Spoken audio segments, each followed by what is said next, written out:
Hello, ngayon po is March 3, 2026 at uso po ngayon ang cry-cry kasi today is cry-cry day and karamihan sa amin ay nag-cry.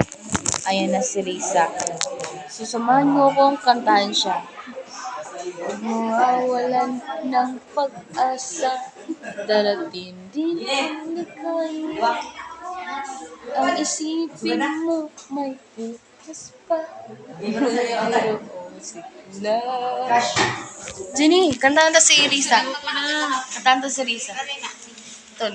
Kabiguan hindi lang upang lumaban ka. Huwag iinit dahil may pag-asa. Guys. Aray ko, ang punggod ko. Guys, dinalagnat na siya. Gusto nyo ikwento ko kung anong nangyari sa life niya. Stress na siya.